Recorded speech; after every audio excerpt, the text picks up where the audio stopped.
Muri Zimbabwe muri rudadiso. Aiwa tinodada nemi.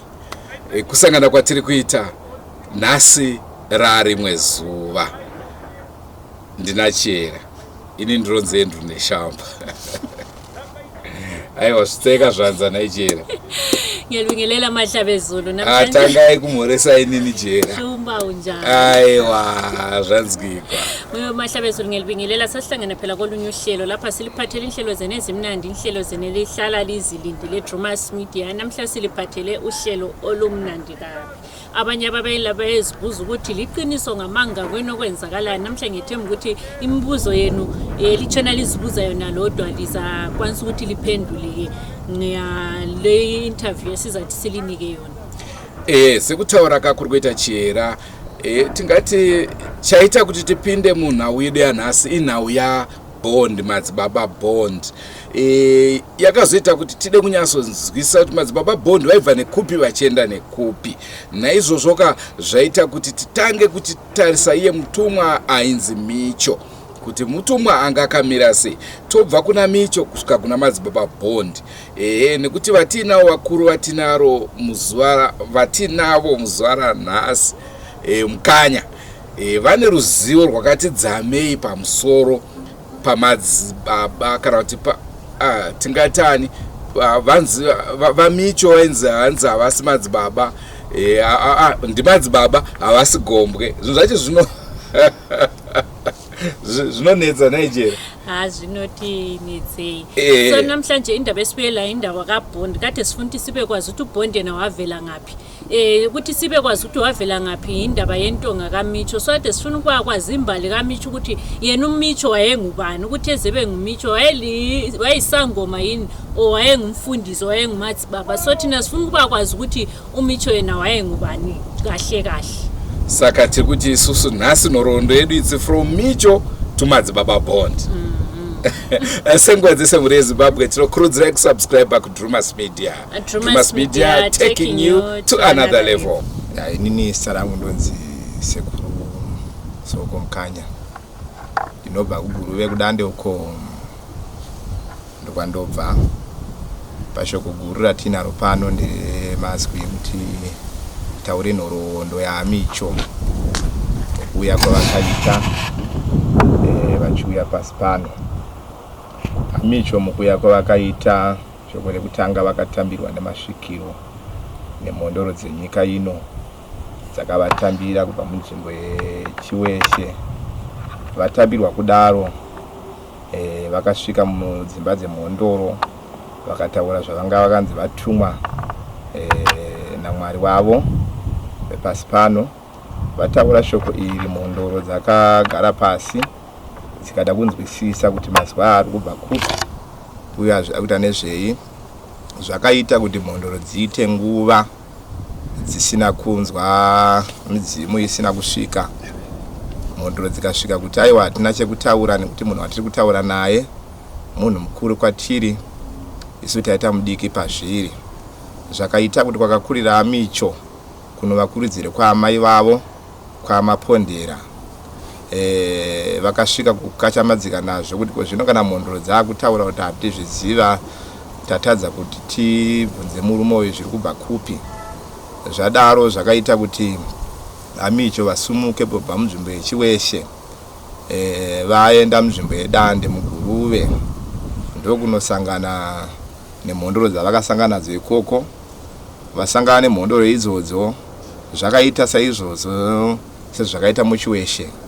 Zvakasvika kuti vemhuri yekwamapondera vachidzosera nhau iyi kumasuwo epasi pano. Zvikasvika kuti vagozoziva kuti chokwadi chikutaura pamurume uyu hausi mudzimu asi kuti mweya waMwari. Saka munge zvadaro Micho vakazoenda mugomo rinova gomo rebaradzanwa, gomo remuno muchiweshe. Vaenda mubaradzanwa vakasvika vakaona varume vanomwe vanga vakagara imomo. Vasvika vaona varume vanomwe vagara imomo vakasvika vakataura nyaya zvikanzi imimi ndinokutendai nekugara kwamakaita muno. Ndati ndindiwe ndikuzivisei kuti ndini mutumwa wenyu wamakamirira.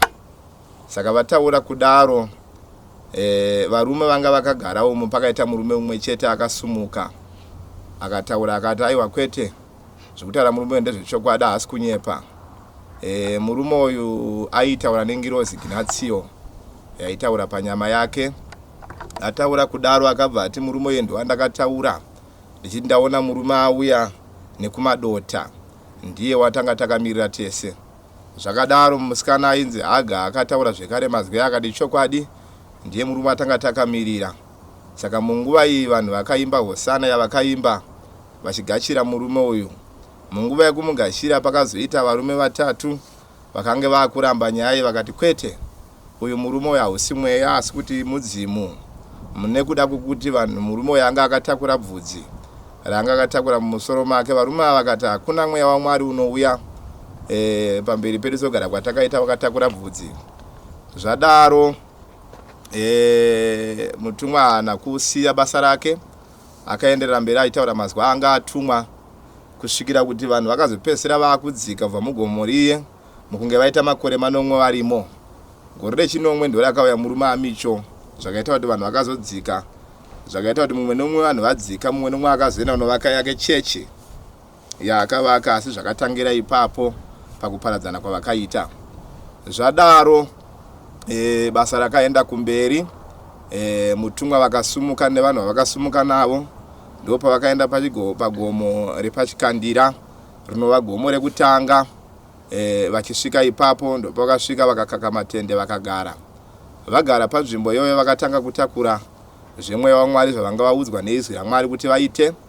Vatakura zvemweya waMwari kudaro, basa raMwari rakatanga kuenda kumberi.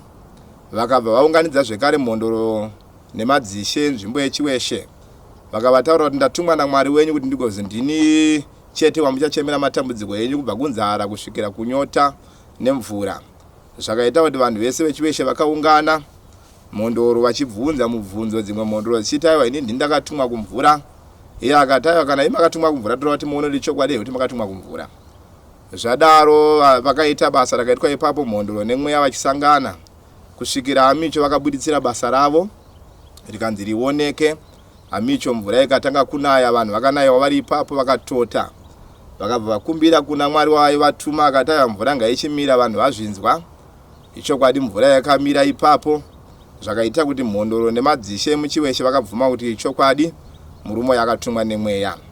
Zvabva ipapo kudaro vakasumuka iva aMicho vakaenda munzvimbo yeguruve inova nzvimbo yekutanga yavakatambirwa nevarume vakavatambira imomo kuri nhau yekunamata.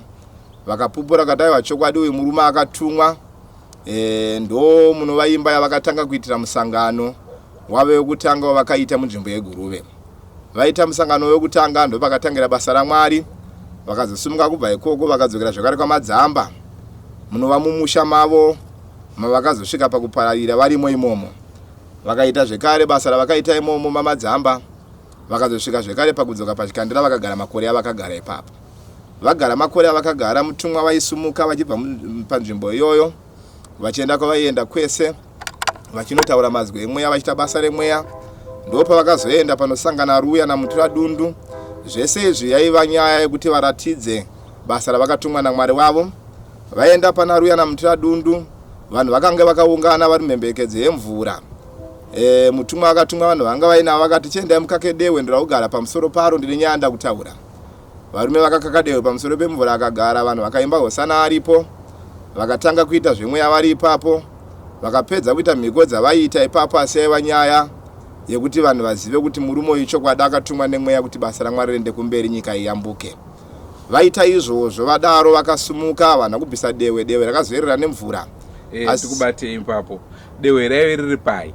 Dehwe ranga rakakakwa mumvura pakati pemvura panosangana Ruya naMutura Dundu. Ranga rakasungirwa mumvura. Ranga rakakakwa mumvura ichokwadi. Kwete kuti ranga rakamira rega. Ranga rakatokakwa mumvura rakaroverwa hoko. Asi zvakashamisa vanhu kuti hoko ingapinde here mumvura. Saka zvadaro ipapo vakagara vakaita zvavakaita. Vakusumuka apo vapedza kudaro vakayambuka pamusoro pemvura vachifamba kusvika vasati vabuda kunze. Vadaro ipapo vakasumuka aMicho vakasiya dehwe ririmo mumvura asi rakaerera, hakuna akaona kwarakaenda. Vasumuka kudaro vachipa dehwe ipapo vakati ndikukumbira kuti pakati penyu varume muri mhemberekedzi yemvura kana paine 2 kana 3 vanoda kuuya kwandiri ngavauye pakashayika akafamba nepamusoro pemvura rese iraiva basa rekuti vaida kuti vaone chokwadi vanhu vakatumwa nemweya kuita basa iri. Saka zvadaro vadzokera pavanga vachigara, basa rakaenderera mberi, asi vashoma vaibvuma kuti murume uyu anga akatumwa nemweya. Vanhu vakasvika pakuti vati kwete haana kutumwa nemweya asi kuti murume uyu igombwe. Vati igombwe kudaro, vazhinji nevazhinji vaibvunza mubvunzo kuti asi sei kana muchiti murume akatumwa nemweya iye aine bvudzi. Vakawana mhinduro mutumwa achitaura kwavari vakati, mukuuya kwandakaita ndakatumwa naMwari wenyu ndiri mutumwa wokutanga nekuguma. Ndozvavaitaura. Saka zvakadaro basa ravakaratidza mutumwa ranga rakakura. Vakaenda zvekare munzvimbo yavakakurira vachiri mukomana. Vasvika ikoko vaida kuti varatidze kuti aiwa inini chokwadi ndakatumwa nemweya, Mwari ndo vakandituma. Vakaenda kunorara pamusha panova ndo pamusha pavakakurira kwa amai vavo. Vakati aiwa sekuru ini ndinofudza mombe. Vakatakura chokwadi mombe vakaenda nadzo musango. Vasvika mugomo sematiri muno. Vakagara vakarara, mombe dzikarasika. Mombe dzarasika kudaro. Vakadzokera kumba vasina kana mombe imwe chete. Vasvika kumba, sekuru vacho vakabvunza zvikanzi ko mombe waisa kupi, zvikanzi dzarasika ndakarara. Zvakaita kuti vakavachidzira vakada kuvarova. Mutumwa vakabuda vakabva mumusha umu munova ndomusha mavakakurira vachinotsvaga mombe. Vakasvika musango muye mavanga varasira mombe ndokuti nashumba dzese nevana vadzo. Vakadzoka ndokunodzivharira mudanga raiva danga ravakakurira. Mangwanani sekuru vavo vagumuka vachitega tinobopa mombe tirime. Vakaona mudanga makazara shumba. Zvakaita kuti vakabvunza mubvunzo kuti ko nhaiwa hazvineiko chiko chawakazadza mudanga umu. Zvikanzi ndomombe dzanga dzakarasika.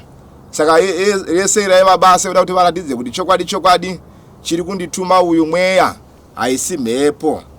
Saka pakudaro zvaita seizvozvo nhume yaMwari yakasumuka. Vakabva munzvimbo yechiweshe vakaenda munzvimbo yemhondoro. Nhau yese yavaifambira yanga iri nyaya yekuenzanisa madzinza ose nemidzimu yese kuti izive kuti chokwadi murume uyu akatumwa nemweya. Saka mukudaro basa harina kufa, rakaenderera mberi, zvese zvichiitwa, mazwese achifamba. Hakuna dambudziko kana munhu aienda pamutumwa waMwari Micho aisvika achidzoka nematambudziko yavo, nekuti vaiti iwo ndakatumwa kudzimba mbiri, imba yemhepo neimba yemasowe. Asi zvaireva kuti iye mutumwa uyu anga ari mudzimu kwete, asi zvaitaura kuti vaigona kuenzanisa chero mudzimu mumwe nemumwe. Kunyangwe achiuda vaimuenzanisira zvigadzirwa achiendera mberi nemudzimu yake. Kunyangwe hondo nengozi dzemimisha, zvese zvibasa rese romutumwa waMwari vaiita. Iro gore ravakaberekwa chaiyo nhume yaMwari vakaberekwa 1909. Ndogore ravakaberekwa vachiberekwa naamai vavo. Musha vakakurira mumusha maamapondera, ndo musha vakakurira muno musha maamai vavo. Ndo nhoroondo yakamira panhau yemutumwa waMwari. Toda kunzwawo zvakare akazorwara sei kusvika azofa, akagofira kupi? Mutumwa waMwari vachirwara chakasirikisa miso kuvana vavaifamba navo, nekuti mukurwara kwavo kwavakaita vakaunganidza vana vese vavaifamba navo, kubva kuvatungamiri vaifamba navo vese vakaungana. Vakavazivisa kuti nguva yangu yekuti ndichiparara yakukwana. Saka ndoda kuti vanhu ndisiye ndakuisai muna Johani, nekuda kuchikonzero chekuti ndakakutorai muna Johani, saka ndisakusiyai zvekare muna Johani. Saka vachirwara mutumwa waMwari havana kurwara chirwere chakakura, ende kurwara kwavo vashoma vakakuziva kuti nhume yaMwari iri kurwara. Varwara kudaro vakatakurwa vakaendeswa kuchipatara chekuHoward. Ndoko vakatakurwa vakaenda ikoko. Vaenda ikoko vakararama mazuva mashoma variko. Vakazotakurwa zvekare vakaendeswa kuchipatara chekuParenjatwa, chinova chipatara chimuno muguta reHarare. Vaenda imomo vakarapwa zvinguva diki. Vadaro vakashedza vanhu vese vatungamiri nevanhu vaifamba navo, vaprofita, vafemberi vese vakati chiuyai ndine shoko muyanda ndikutaurirei. Ndoda kuti mundibvise muno muchipatara nekuti nguva yangu yekuti ini ndichizorora yakwana. Saka ndoda kuti ndizorore. Saka ichokwadi vakaya kuzovatora muchipatara. Nhume yaMwari yakafira munzira vakudzokera kuenda kuchiweshe. Vaparara vakabva vataurira vanhu zvikanzi inini hurumende iri kundida kuti yene unondiigira kuHirosi yeka, asi inini tsananguro dzangu nekuti ndiri mwanakomana waMwari uyezve ndiri mwana weumambo hazvingaiti kuti ndinoradzikirwa imomo. Saka ndoda kuti munondiradzikira mumakomo. Ichokwadi kuti nhume yaMwari haina kuradzikirwa pamusha pavo, asi vakaradzikirwa mugomo nyama yavo yakagara pachigaro sekuya kwavakaita. Ndo nhoroondo yatinoziva ipapo. Gomo rakara kupera. Gomo ravakaradzikwa. Rinonzi chii? Gomo ravakaradzikwa amicho ava rinonzi Mvuma. Rinova gomo riri kuChiweshoko rinonzi gomo reMvuma. Ndo mavakaradzikirwa vakagara mugomo imomo. Asi vese vana vemutumwa ava vese vaitera mutumwa waMwari vashoma vanotoziva kuti mutumwa wakavigirwa papi. Chikonzero zvadaro vavigwa muMvuma. Vanhu vakazotaura vatungamiri vakati kwete toda kuti vanhu venyika vada kuti vazive kuti chokwadi mutumwa aradzikwa. Vakabva vaita zvavakaitawo, vaumba munhu wavakaumba, ndokumupfekedza machira, futi ndo padzakaridzwa pamusha wemutumwa panova muChiweshe. Ndo mavakaridzira futi vachiita mutumwa akuvigwa pano, asi mutumwa waMwari havana kuvigwa muvhu, vakaigwa vakagara vari mugomo reMvuma. Munorevei kana muchiti vakavigwa vakagara? Tinoreva kuti vakavigwa nyama yavo yakagara semagariro andakaita vari padombo, zvichitaura kuti zvaitaura kuti mwana akabatwa nemweya ari muimba yeumambo. Saka izvi zvaidzosera futi nyaya kuna Mwari kuti mwana uyu zvaakabatwa nemweya ari muimba yeumambo, kana akudzokera zvekare kudenga anofanira kudzokera achinogara muimba yeumambo sechigaro chaakauya nacho achiuya pasi pano. Ndofunga matipa nhoroondo yava Micho taita kuinzwisisa. Takuda kunzwa manje from Micho to Bond. Bond munomuzivawo sei? Kubva pana Micho kuenda pana Bond, izvozvo nhoroondo ya Bond ava yakanyanya isusu hatina. Ndisei tichiti hatina. Bond achitaura kuti ndatumwa nemhepo kuya kuzotakura tsvimbo yenyika, akaudzwa nevaifamba naMicho kuti tizive kuti ndiwani watumwa nemhepo, uya tinzwe nyaya yako. Bond haana kukwanisa kuenda pamusha waMicho kana kuenda pamuzinda wakatangira Micho kuti anotaura nyaya yaatumwa. Nanhasi chinova chishamiso muimba yemhepo, imba yemhepo, imba yeZimbabwe, kuti kana vachinzi Bond akatumwa kuzotakura tsvimbo yenyika, ko iyo tsvimbo yenyika ise asina kuya kuzoitora nokuti payanga iri tsvimbo yenyika. Nanhasi tsvimbo iyoyo yenyika iripo paChiweshe, ndo pairi tsvimbo iyoyo, nokuti ndiyo tsvimbo yakabata nyika ino yese yeZimbabwe, uye zvekare ndiyo tsvimbo inezvika nemasvikiro ese. Saka chishamiso chakabata kuvanhu, asi hakuna munhu akaenderera mberi nenyaya achizoda kuti ainzwisise, asi vanhu vaiti aiwa tichaona kwazvinoperera. Saka nanhasi vanhu vane chishamiso chekuti kana mimi chiti tsvimbo yakatakurwa nemhepo pana Bond, ko iyo tsvimbo iri paChiweshe ndeiko? Nekuti tsvimbo yeumambo paChiweshe iripo, tsvimbo yemutumwa inotakura Zimbabwe iripo paChiweshe. Nanhasi vana vemutumwa havana kubvira vaenda muimba yaBond vachinobvunza kuti ko baba toiteiko, zvose zvazvina kuitwa. Saka chaiva chishamiso kuti ko vakazotambanudza tsvimbo vaiti vari kupa tsvimbo Bond, vaiti vapa tsvimbo yenyika yaifamba naMicho. Nanhasi mubvunzo kuvana venyenyedzi nomwe kuti tsvimbo yacho ndeipiko, nekuti yatakasiwa nababa kuti tinayo. Ko kana muchiti mimi tsvimbo yenyika munorevei? Nekuti Zimbabwe tinoziva ndeye masvikiro. Micho munotaura imimi kuti vanga vachiita zvechechi, vanga vasiri gombwe. Kana tichiti tsvimbo yenyika tinoreva kuti aMicho vachitumwa nemweya vachiuya mugore dema kana kuti munyika yeZimbabwe, nyika yese, vakauya vakaenda muimba yemhepo, vakataura vakati mese mhepo dziri kusvika mamuri ndinokuzivai, asi ndanzi nemusika wavanhu, inini ndindanzi ndiyo kuzotakura matambudziko ese. Saka kureva kuti tsvimbo dzanga dziri kumasvikiro, tsvimbo dzemvura netsvimbo dzei dzese dzakabatwa patsvimbo imwe chete yavanga nayo vaMicho, ndo tsvimbo yainzi svinga rehoko. Zvaitaura kuti svinga, zvaitaura hoko dzese dzanga dziri kumativi mana yemasvikiro dzanga dzakabatwa nemutumwa. Saka munguva yanga akabata tsvimbo iyi zvaireva kuti vanhu vakada kuti vada kuchemera mvura vaenda pana Micho voti baba tafa nenzara taakuda mvura. Vanhu vakaona kuti matambudziko ezvirwere anetsa, vaenda pana Micho vasangana masvikiro nevafemberi nevaprofita vochema pana Micho. Saka zvaitaura kuti ivo ndo vanga vaine tsvimbo yese. Muchireva kuti masimba Micho anga akudarika ana mbuya nehanda.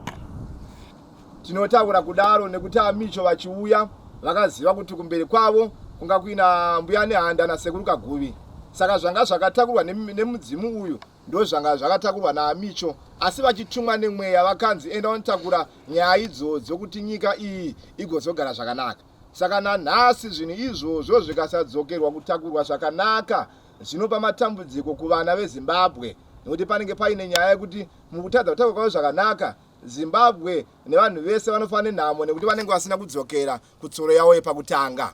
Saka vana vanenge vachinzi ngavadzokere vabvunzisise mhondoro nevana vakasirwa ushe kutoiteiko tisafe nenzara.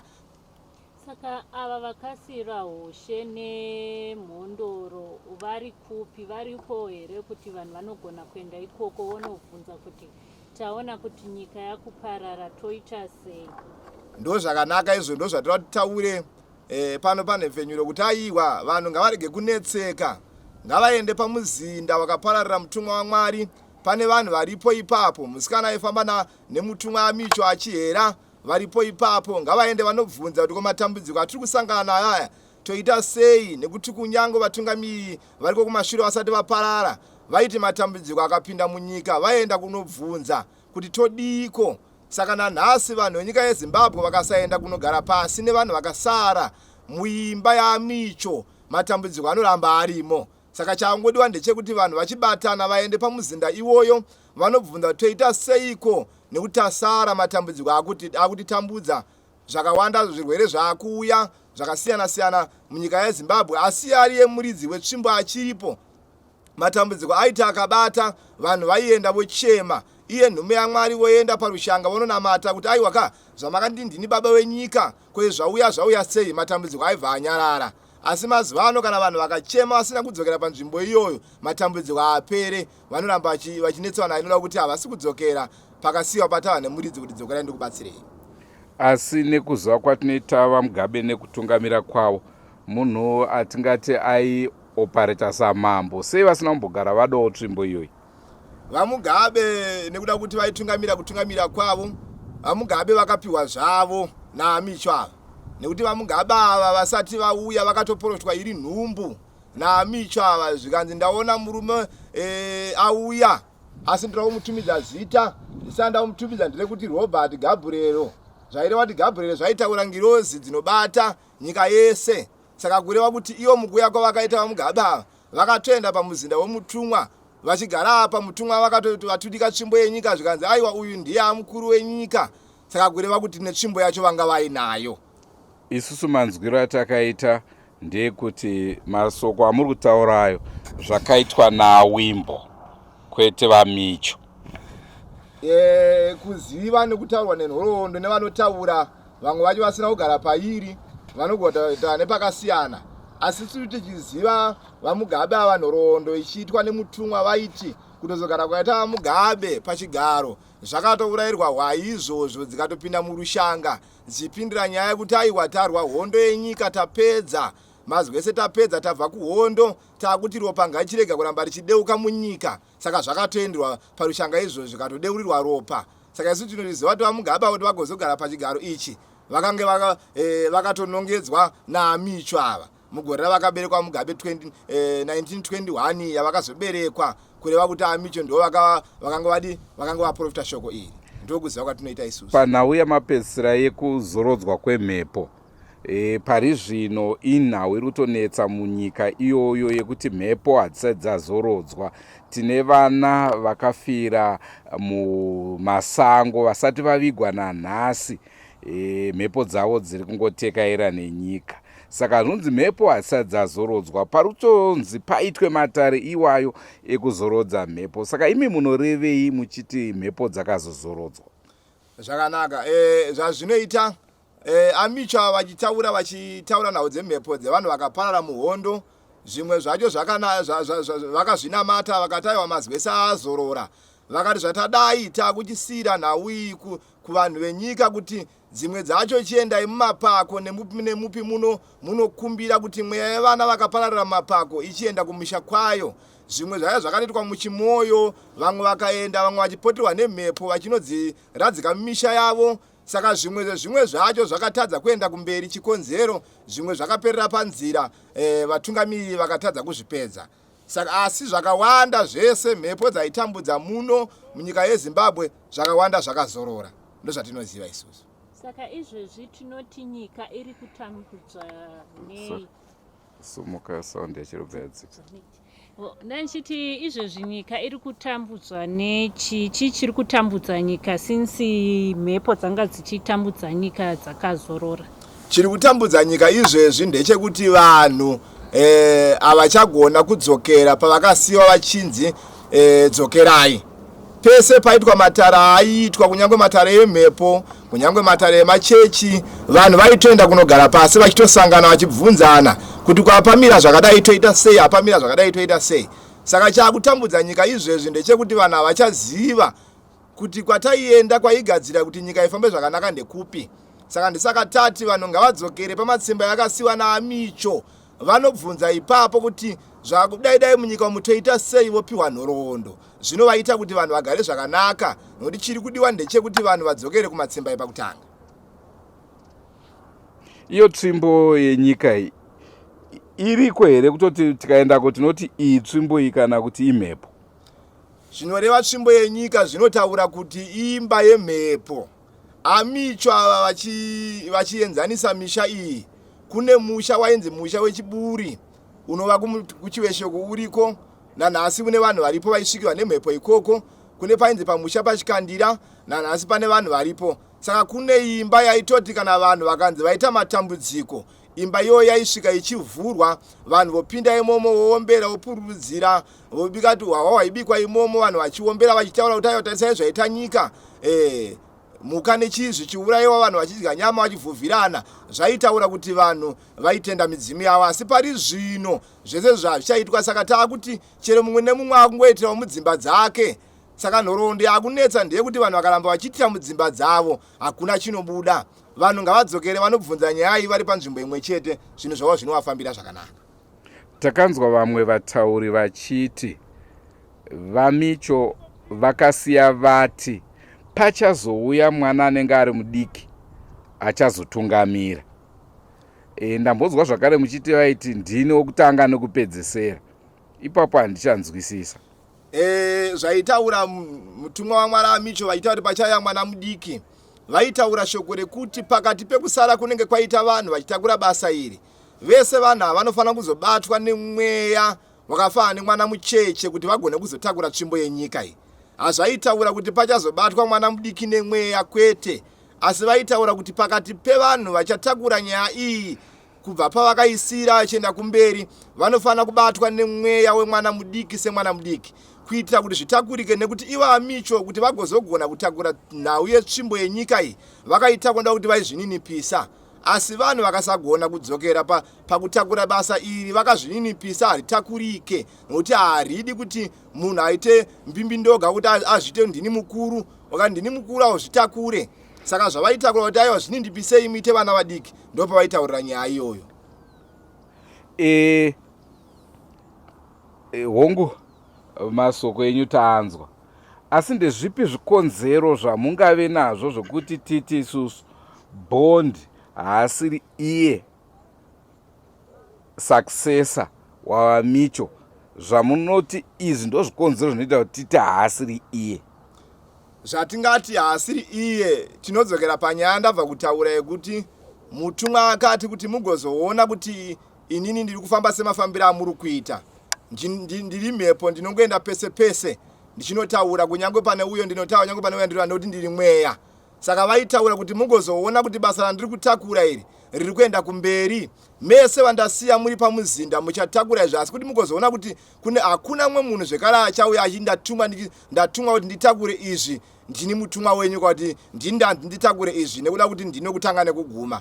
Saka nhoroondo yatinayo ndeyekuti takaita chishamiso chekuti Bond akazoya achiti ndatumwa nemweya kana ndatumwa nemhepo kuzotakura tsvimbo yemhepo. Ndepapi paakatumwa nemhepo uyezve nhoroondo yaBond nanhasi hatisati taibatawo nesu kuti tinzwisise kuti mhepo yaitaura paari ndeyakaguvi here ndeyani chaicho hatisati tanzwisisa. Saka nanhasi vanhu vari kunetseka kuti aiwa toziva sei kuti uyu ndianga akatumwa nemweya. Iye mutumwa zvekare akabva ati kuti munhu achabata basa rangu randiri kutaura achiribata kunyama achasangana nematambudziko akawanda ndiwo achasangana nayo. saka mukugona kuti takura basa iri hauna rimwe dambudziko unosangana naro, haupondwe, hauurayiwe, hausungwe, hauponde vanhu, hauite zvese. Saka ukaona wangozoita zvese zvawakupinda mumaoko ehurumende wakusungwa wakudii, zvozi wati watakura pasiri pako. Norondo mainzwa kachera. Ndezvipi zvamuda kutaura pamusoro pazvo? Mina mbona ukuthi Micho umuntu oyesebenza isintu langulo kwechechi ukuthi ungahamba wena ule hlupho lwakhe ngabona ukuthi ufuna uncediswe okwesintu wayekuhambisa ebantwini besintu, kodwa yena kakhulu I think wayehambe khuluma ngokwechechi kakhulu ngoba uyikho wayesevule imihlangano owama-church amaningi, but isintu layo wase wayekwanisa ukuthi ekuncedise ngaso, and kodwa wayengasosangoma, kodwa yesenza izinto ezenzwa yizangoma. Yeah. Ilini chekuwedzera ka ndikutotishayiwa zvinotoomesa matemukanwa kuti uchiyasonzwisisa kuti izvi chaizvo zvikutoita kuti semataurwa zvaitwa kuti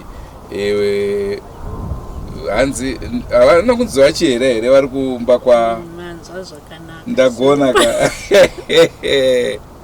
tinoda kushanyira achiyera. Timbonobvunza kuti naimi imbotiudzai zvakamira sei.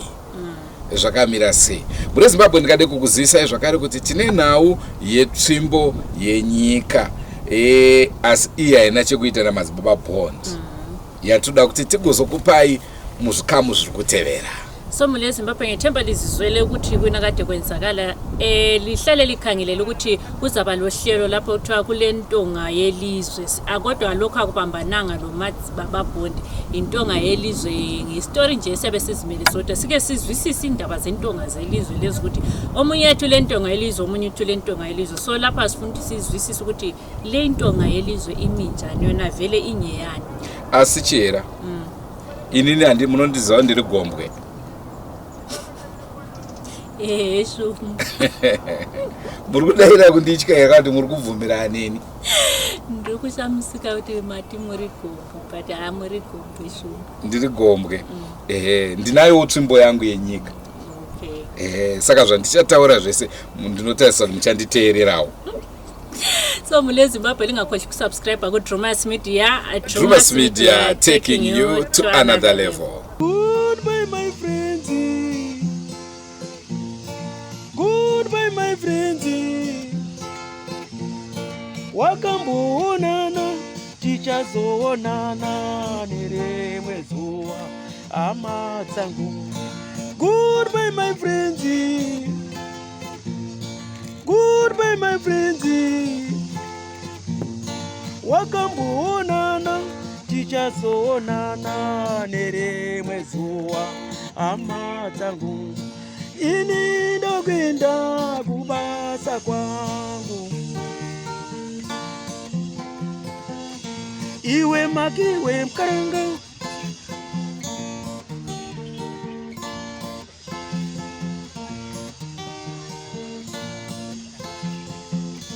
Iwe makiwe mkaranga.